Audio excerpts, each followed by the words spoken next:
Hello students, आज हम लोग जीपी सीरीज के क्वेश्चंस देखने जा रहे हैं जिसका बेसिक कॉन्सेप्ट अभी इससे पहले वाली क्लास में हम लोगों ने समझा था। तो देखिए बेसिक क्वेश्चंस बेसिक फॉर्मूले से रिलेटेड किस टाइप के होते हैं। जैसे यहाँ पर फर्स्ट क्वेश्चन में दिया गया है फाइंड द सिक्स टर्म, और जीपी सीरीज इस टाइप से प्लस में है लेकिन सिक्स टर्म बोल देगा तो फिर nth टर्म का ही फॉर्मूला लगाएंगे, इस बात का ध्यान रखें। हमें इससे मतलब नहीं है प्लस में दिया कैसे दिया है।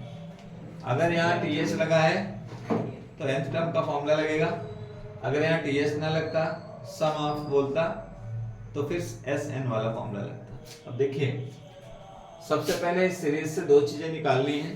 सीरीज में गिवन है 4, 12, 36 सॉरी। तो यहाँ से ए चाहिए फर्स्ट टर्म, ए इसका है 4, आर चाहिए, आर होता है T2 upon T1, ये हो जाएगा 12/4, कैंसिल आउट किया तो 3 आ गया।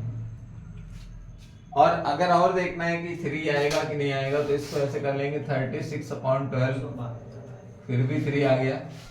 अब nth टर्म का फॉर्मूला होता है। देखिए nth टर्म का फॉर्मूला जीपी सीरीज का क्या होता है, Pn फॉर्मूला जरूर लिखिए ar की पावर n-1। अब n क्या है 6 है, तो यहाँ पर a क्या है 4 है, r क्या है 3 है, 6 - 1 तो ये हो गया 4 × 3 की पावर 6 - 1 5, ये हो गया T6। अगर आपके पास समय है तो 3 का 5 टाइम मल्टीप्लाई करा के, 3 का 5 टाइम मल्टीप्लिकेशन ऐसे नहीं 3 × 5 15 ऐसे नहीं होगा, 3 × 3 × 3 × 3 × 3 5 बार मल्टीप्लाई करा, जो भी आता होगा आंसर आ जाएगा। ये पहले क्वेश्चन का सलूशन है। अब दूसरे क्वेश्चन का सलूशन देखिए कैसे आ रहा है। आंसर नंबर 2, इसमें आपको दे रहा है कि व्हिच टर्म, कौन सा पद।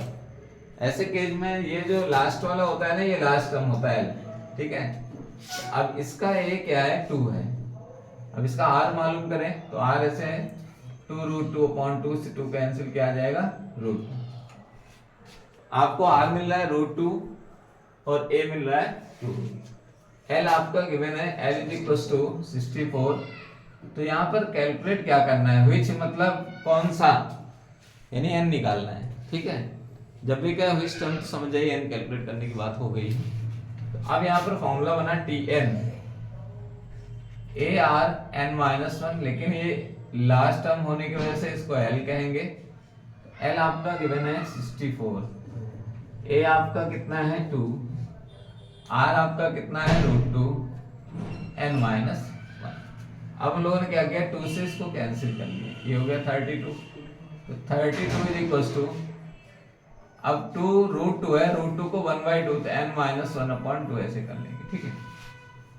32 को 2 की पावर कन्वर्ट करिए, तो 32 2 की पावर अगर कन्वर्ट कर रहे हैं तो 2 × 2 4 × 2 8 × 2 16 × 2 32, 2 की पावर कितना हो गया 5, और ये कितना है 2 की पावर n-1/2। देखिए बेस सेम हो गए तो पावर्स आपस में कंपेयर हो जाएगा, ठीक। अब क्या हुआ, ये हो जाएगा n-1/2 = 5, क्रॉस मल्टीप्लाई करेंगे तो n-1 = 10, देन n = 11, ठीक है। तो n11 मतलब इसका 11वें नंबर का जो टर्म होगा वो होगा 64, ठीक है। अब इसके बाद वाला क्वेश्चन काफी अच्छा क्वेश्चन है।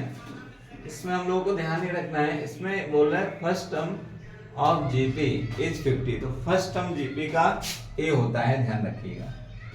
फर्स्ट टर्म क्या होता है, ए कितना है 50। फिर इसके बाद बोल रहा है फोर्थ टर्म, तो फोर्थ टर्म आपका होता है AR3, ठीक है। AR3 ये है आपका 1350, एक इक्वेशन ये हो जाएगी, एक ये हो जाएगी, ठीक है। अब हमको क्या करना है, फिफ्थ टर्म कैलकुलेट करना है। इस कंडीशन में हमको r की वैल्यू चाहिए, देखिएगा ध्यान से। r की वैल्यू चाहिए तो a की वैल्यू यहां हम रख लें, तो 50 r³ 1350 कैंसिल कराइए, r³ 5। अब ये 135 को अगर हम कैंसिल कराते हैं तो कितनी बार जाएगा, r³ = कितना हो जाएगा 5 × 2 = 10 और 5 × 7 = 35। 27 किसकी पावर होता है 3 की पावर 3, ठीक है। तो पावर सेम हो गई तो r की वैल्यू कितनी आ गई 3। पावर सेम में कैंसिल आउट हुआ तो r की वैल्यू कितनी आ गई 3। अब यहाँ r हमें 3 मिल गया, a 50 है, तो कह रहा है कि फिफ्थ टर्म, तो इसका फिफ्थ टर्म क्या हो गया t5 ar की पावर 4। एक कम करके लिखते हैं, a 50 है, r 3 है, पावर 4, तो 50 इंटू 3 की पावर कितना होता है 81। तो 50 इंटू 81 कितना हो जाएगा 1005 4050। ठीक है, आंसर हो गया। ठीक, ये फोर्थ और फिफ्थ आप लोग सेल्फ करेंगे।